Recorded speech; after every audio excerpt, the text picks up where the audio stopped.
The sound of hooves striking earth echoed like war drums. A frail, grey-haired woman, once draped in jewels and royal purple, was now bound, her body tethered to a snorting horse that pawed at the ground in agitation. The crowd, both horrified and entranced, watched as the animal lunged forward, dragging its captive through the dirt, over rocks, through brambles that tore at her skin. This was not the execution of a petty thief. This was not even the punishment of a traitor. This was the end of a queen, an end more gruesome than most common criminals ever endured. Her name was Brunhilda of Austrasia. She had been born a princess of the Visigoths, married into the Frankish Merovingian dynasty, and for decades she had held kingdoms in the palm of her hand. But now, in the year 613 CE, the once feared matriarch was reduced to a spectacle of cruelty. The chroniclers tell us she was nearly 80 years old when her enemies finally captured her. Some accounts claim she was tortured for 3 days, humiliated and broken before nobles and peasants alike. Others say she was buried alive, condemned to suffocate beneath the very earth that had once borne her empire. All agree on one thing: Brunhilda's death was meant to obliterate her legacy. This was no ordinary punishment. This was a calculated act of annihilation. To understand how a queen, one of the most powerful women of the early medieval world, came to such an end, we must step into the dark and violent landscape of the Merovingian kingdoms. The year was the 6th century. The Western Roman Empire had collapsed, leaving a Europe fractured, unstable, and ruled by tribal dynasties whose legitimacy was won not through law, but through blood. The Frankish realms, Austrasia in the east, Neustria in the west, Burgundy to the south, were constantly at war with each other. Kings rose and fell in quick succession, often poisoned, stabbed, or betrayed by their own kin. And it was into this world of chaos that Brunhilda entered. Born around 543 CE in Visigothic Spain, she was wed to King Sigibert I of Austrasia. Her marriage, a political alliance meant to strengthen ties between two kingdoms. At first, she was admired, cultured, educated, and refined. But the Frankish court was a nest of vipers, and at its heart was another queen, Fredegund, Brunhilda's rival, whose name would become synonymous with poison, daggers, and murder. What followed between these two women was not just a rivalry, it was a vendetta that spanned decades, a cycle of assassinations, betrayals, and wars that drenched the Frankish kingdoms in blood. Queens did not wield swords, but they wielded something far more dangerous: influence. And Brunhilda mastered the game.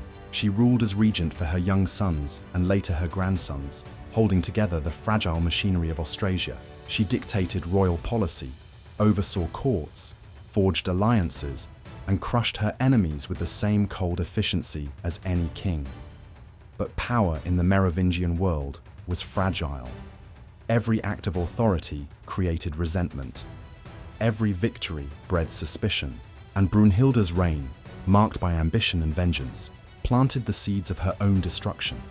By the early 7th century, whispers against her had grown louder. Nobles chafed under her control. Bishops accused her of arrogance, even sin.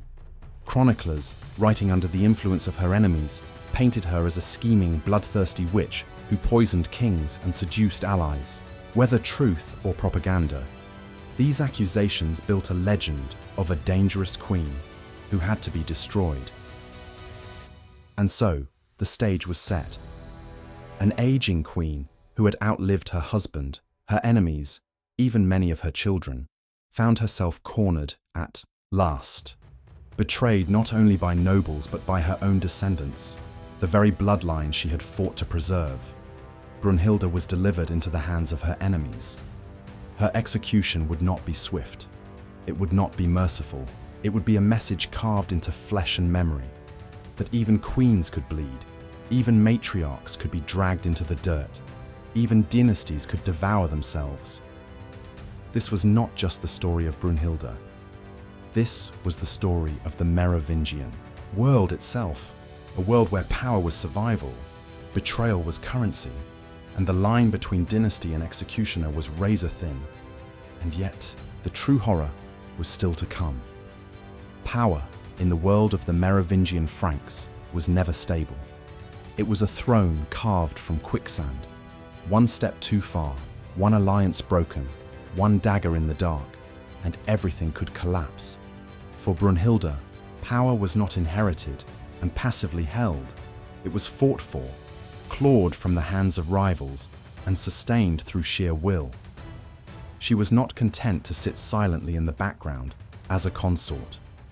When her husband, King Sigebert I, was assassinated, almost certainly at the orders of her rival Queen Fredegund, Brunhilda did not fade into obscurity. Instead, she took command as regent for her young son, Childebert II. At a time when women were expected to retire quietly to convents, Brunhilda stepped into the role of ruler, issuing edicts, reforming administration, and negotiating with bishops and nobles as though she were king herself. But with power came paranoia.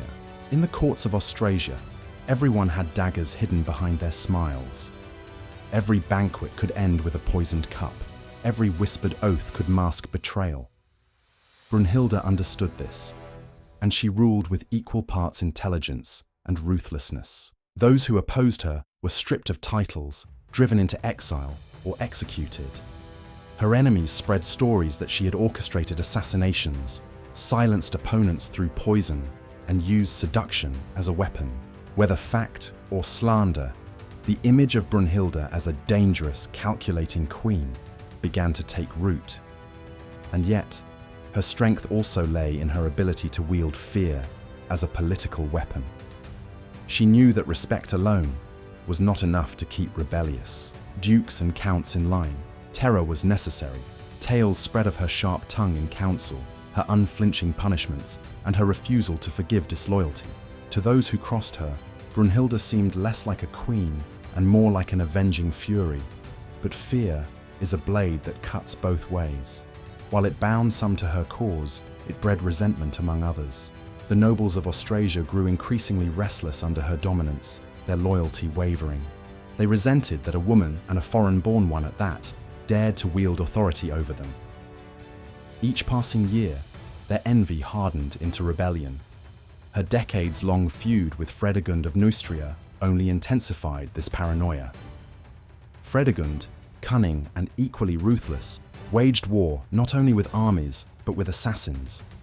The two queens locked Europe in a cycle of vengeance, each murder answered by another, each betrayal sparking fresh bloodshed. The Frankish kingdoms became chessboards soaked in crimson, with pawns sacrificed in endless games of dynastic hatred. And then came the issue of succession.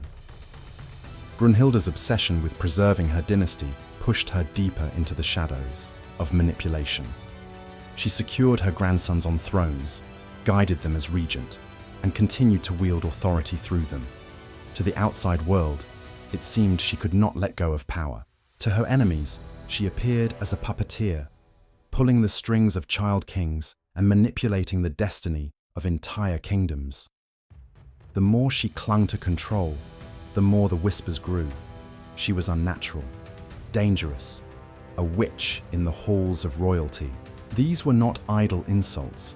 They were the seeds of her downfall. For in the Merovingian world, where legitimacy was everything, being branded as an unholy, scheming usurper was enough to turn allies into executioners. Brunhilda's life became a tightrope walk above a pit of knives. Each move to secure her power only deepened the paranoia of those around her. The bishops feared she undermined the church's influence. The nobles feared she diminished their autonomy. Even her grandchildren began to resent her suffocating grip on their reins. And yet, she refused to step aside. For Brunhilda, relinquishing power was not an option. It was a death sentence. The only way to survive in the Merovingian world was to rule, to control, to crush threats before they crushed you. But history has a cruel way of turning strength into weakness. Her determination to rule, her use of fear, and her reliance on manipulation became the very weapons her enemies used against her. Her enemies whispered that she was too dangerous to be left alive, too ambitious to ever stop scheming.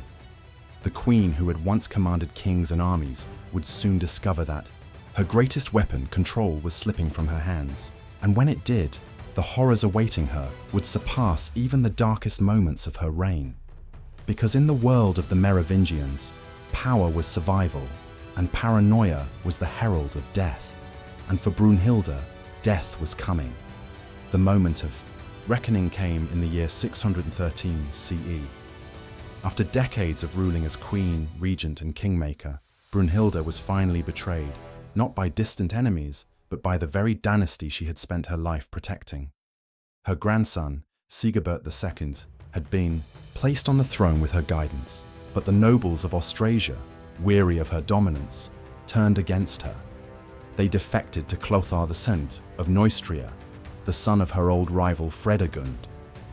In one swift act of treachery, Brunhilda's lineage crumbled. Her chroniclers paint a gruesome picture of her final days. For 3 days, she was subjected to torture. Some accounts say she was forced to confess her supposed crimes, murders, betrayals, witchcraft. Others suggest her tormentors wanted not confession, but sheer suffering. They beat her, spat on her, mocked her once majestic status. To the nobles who had feared her iron grip, these humiliations were cathartic. To the peasants who witnessed them, they were terrifying lessons about the fragility of power. And then came the execution itself, an act remembered as one of the most brutal in medieval history. One version, repeated in Frankish chronicles, claims she was tied to the tail of a wild horse. The animal, whipped into a frenzy, bolted forward, dragging her across the uneven ground. Her body was torn by rocks and thorns, her bones shattered, her flesh mangled as the crowd watched in horrified silence. It was not a clean death. It was a dismemberment by nature itself, engineered for maximum degradation. Another version, whispered in darker chronicles, tells of an even more chilling fate. That Brunhilda was buried alive, cast into the earth by her own kin, smothered beneath the soil, her muffled screams fading into silence while her descendants secured their thrones above her grave.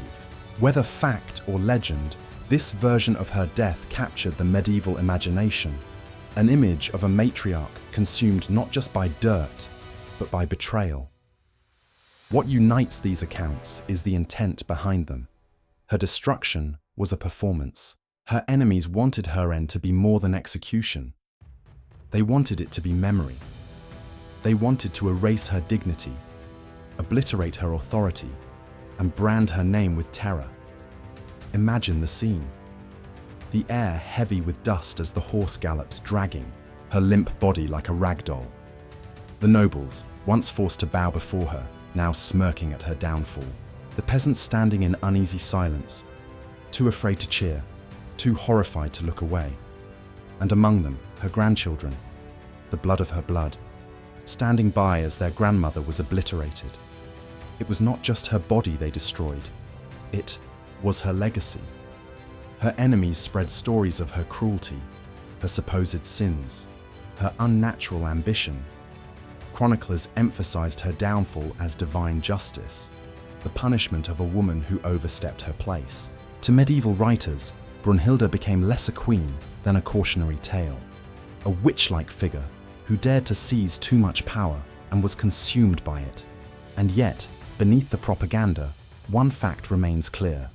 This was no ordinary execution. It was an act of political theatre, designed to terrify anyone who might imagine themselves untouchable. Her death lingered in memory for centuries.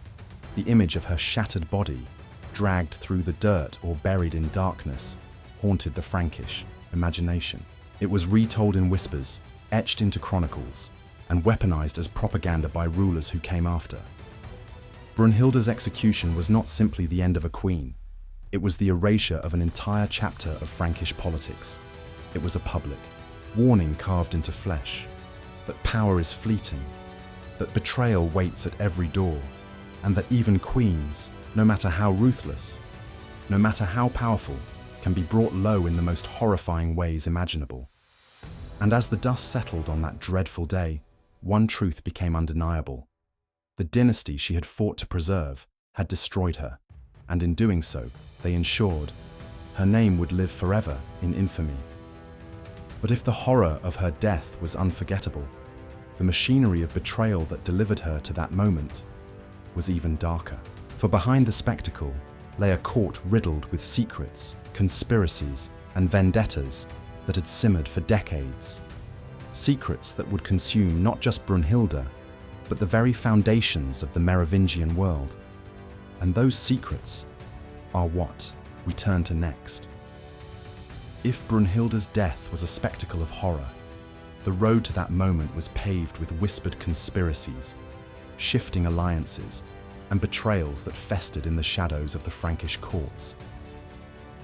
The Merovingian dynasty was infamous for its dysfunction.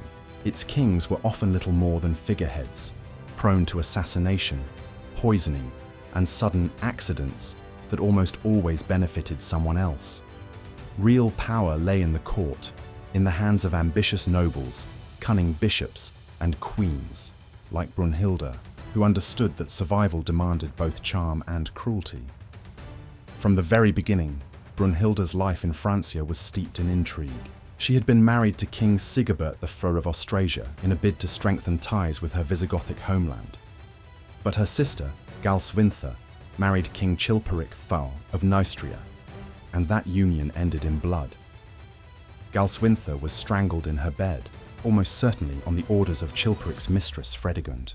This was not just a murder, it was the spark that ignited one of the bloodiest feuds in early medieval Europe. Brunhilda swore vengeance.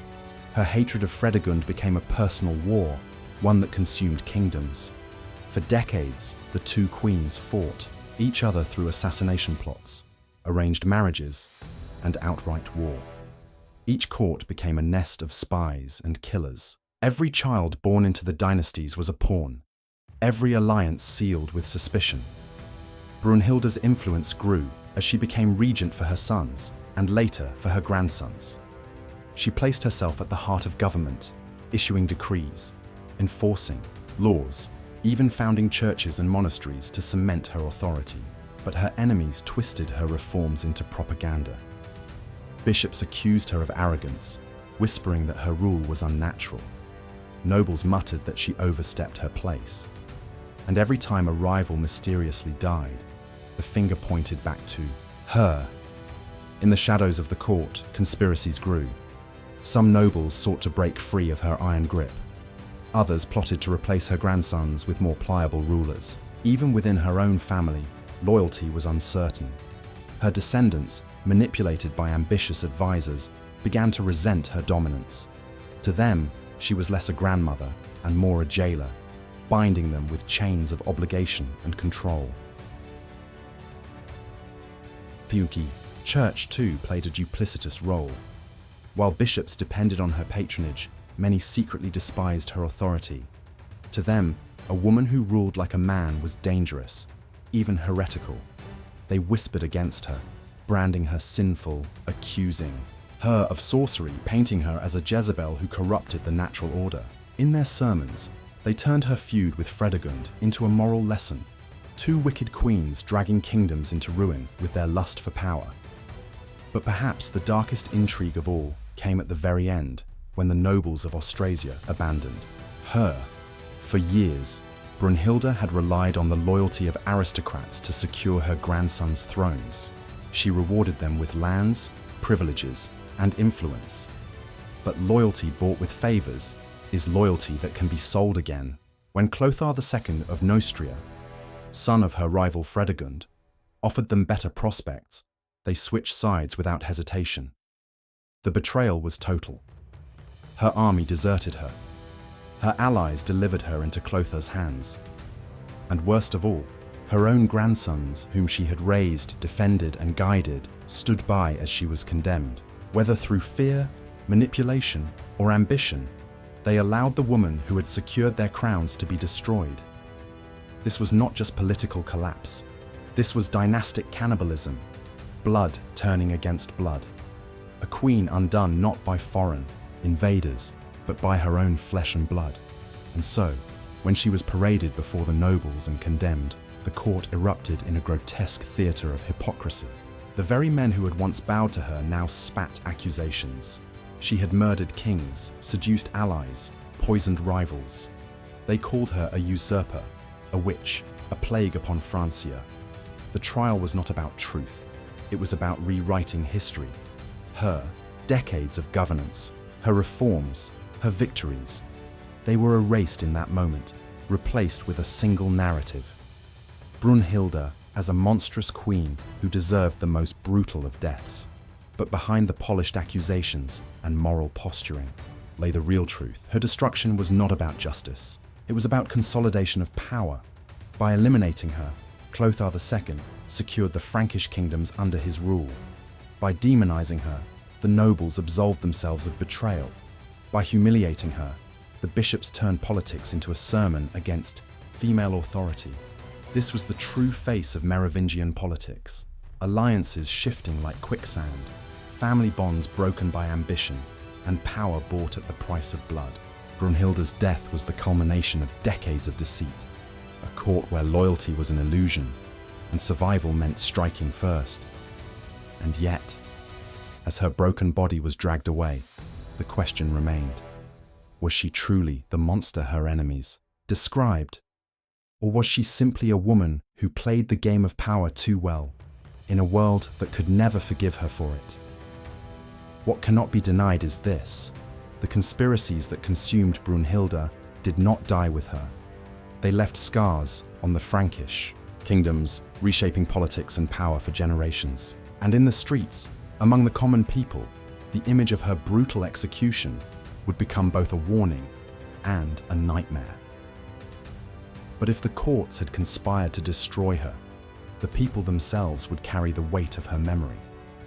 And the reaction of society, its horror, its fear, its silence, would reveal even deeper truths about the culture that buried its queen alive.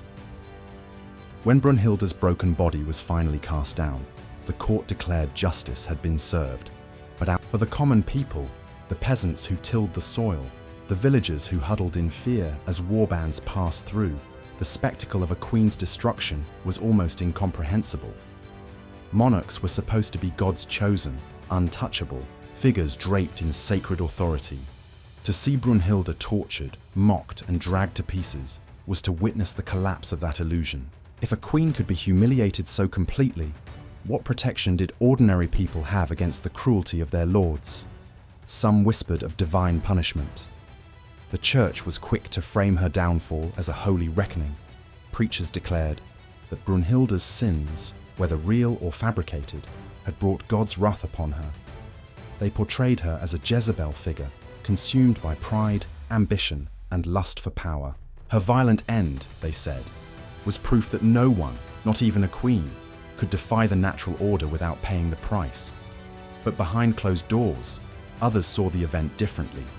Many women, especially noble women, who had watched Brunhilda wield authority for decades, would have felt both fear and unease. She had shown that a queen could rule not just as a consort, but as a sovereign, commanding armies, passing laws, negotiating with foreign powers. Her execution reminded them that stepping too far beyond the boundaries of expectation was perilous. Brunhilda's death became a cautionary tale whispered in convents and noble halls, a reminder that a woman who dared to wield masculine power could be branded monstrous and destroyed. Among the nobility, reactions were more complicated. Some celebrated her death as liberation, the end of a queen whose grip had suffocated their ambitions. For them, Brunhilda's fall was a return to their own autonomy. Others, however, recognized the darker message. If a queen could be betrayed and slaughtered by her own family, then no noble could ever be secure. The court had revealed itself to be a place where loyalty was worth less than dust, where betrayal was rewarded, and where survival meant embracing treachery before treachery consumed you.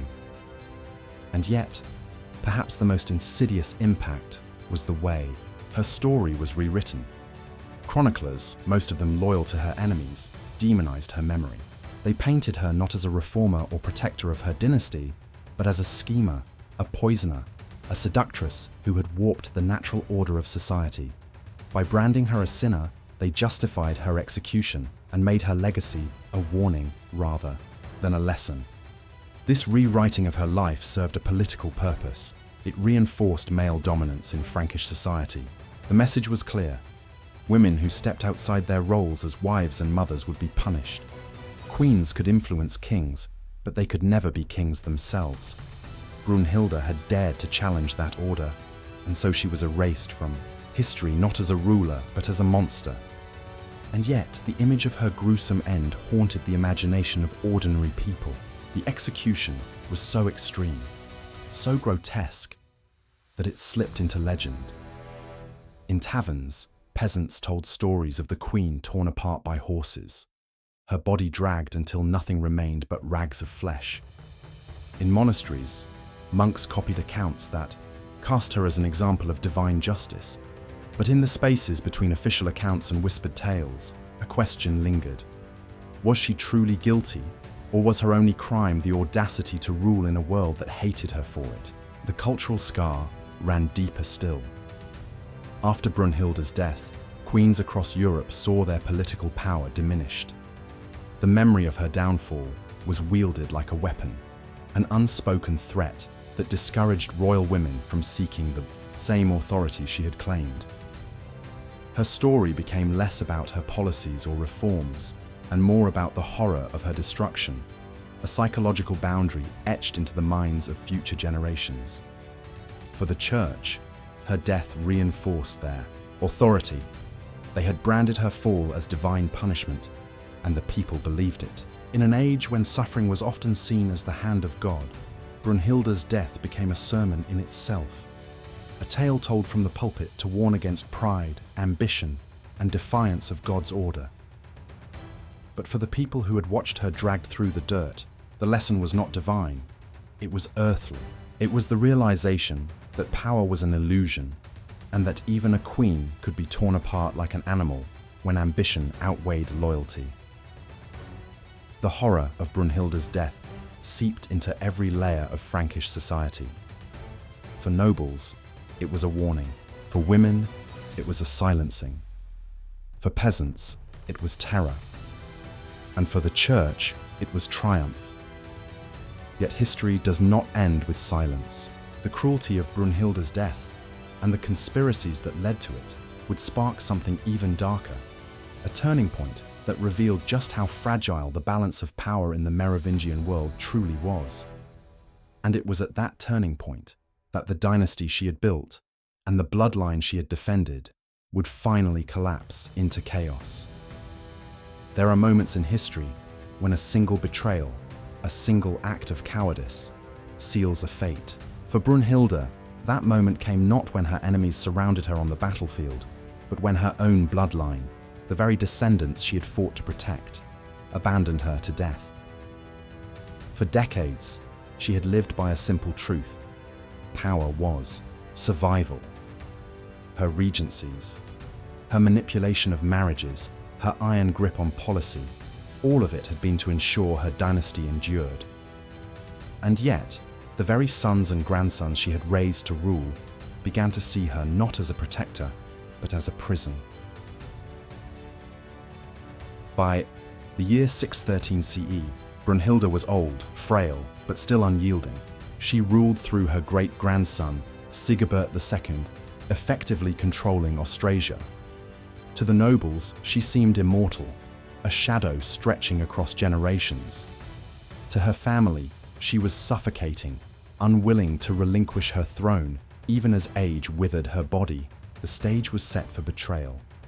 The Austrasian aristocracy, resentful of her authority, turned to her old enemy, Clothar II of Neustria, son of Fredegund. For them, Brunhilda was no longer a queen, but a liability. Her endless vendettas, her domination of kings, her refusal to step aside, all had convinced them she was too dangerous to live.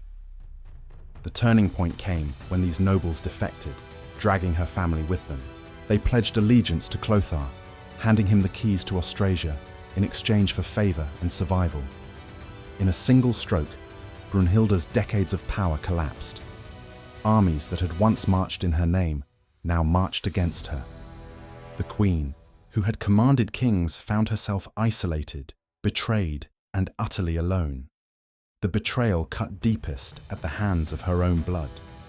Her descendants, manipulated by noble factions, gave her up to her enemies.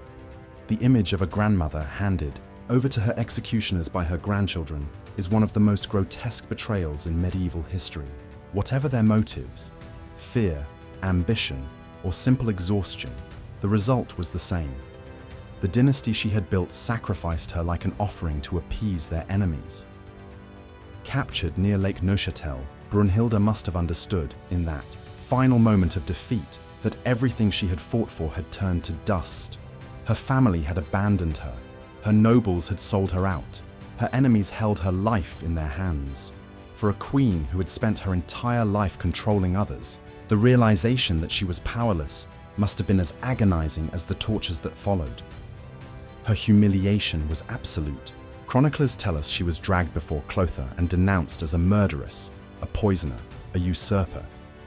But this was not a trial. It was theatre. Her crimes were not legal offenses but political justifications, a script written to destroy her legacy. Every accusation was designed to transform her from queen to monster, so that her destruction would seem righteous. And then came the horrors of her execution.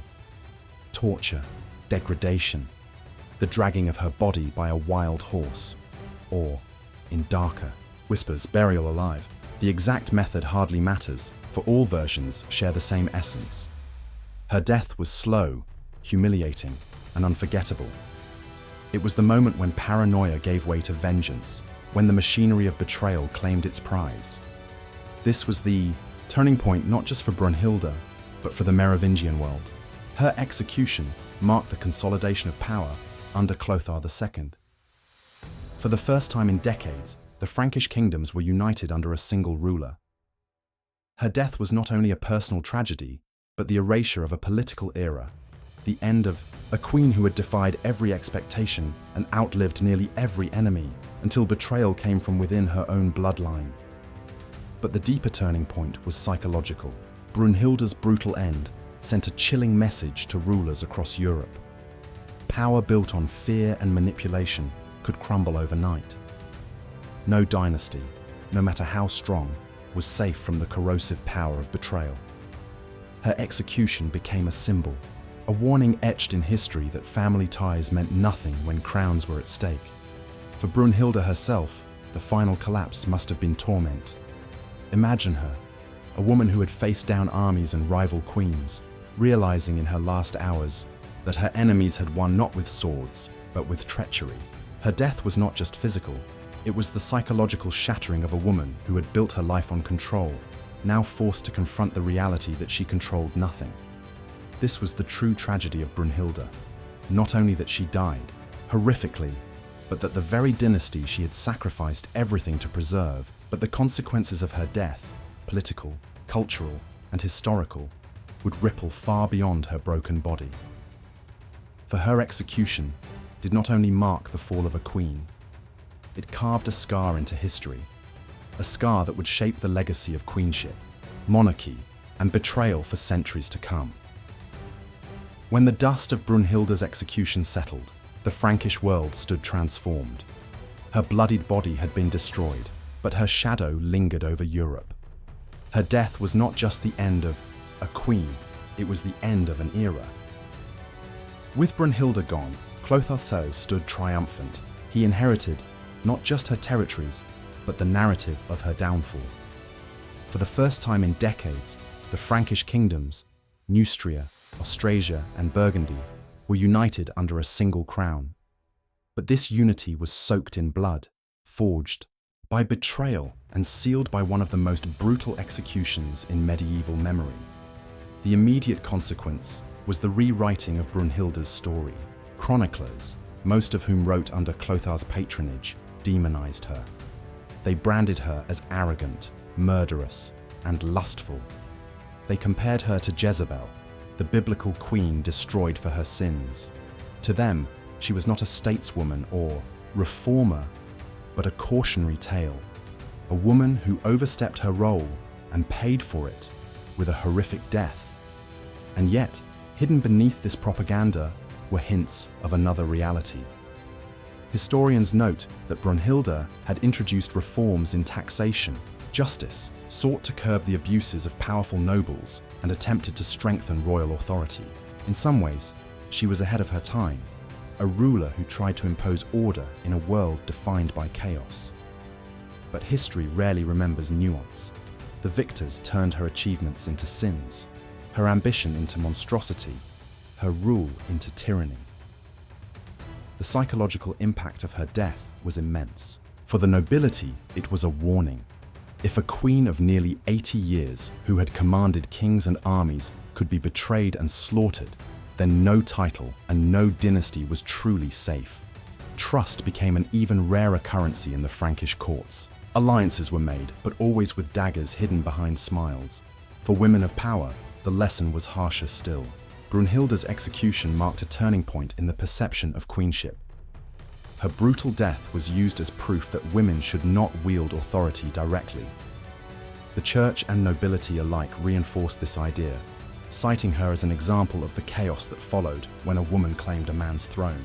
In the centuries that followed, queens would influence politics, but more carefully, more subtly, from behind the throne rather than upon it. Her execution also reshaped law and governance.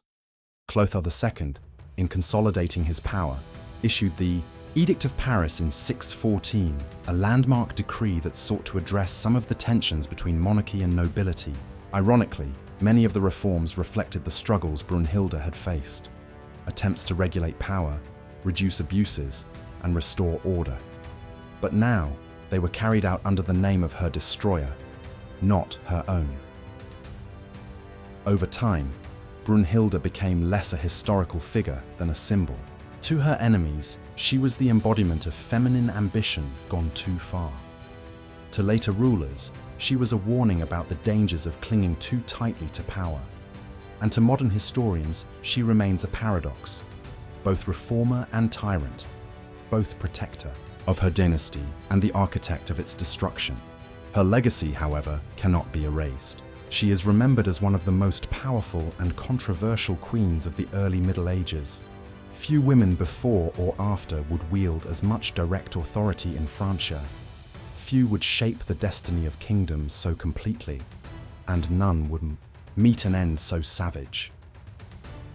In the centuries after her death, whispers of Brunhilda's fate lingered in chronicles and sermons, a ghostly reminder of betrayal and vengeance. She was not mourned as a heroine, but she was feared, remembered, and retold in ways that made her execution one of the defining horrors of the Merovingian age.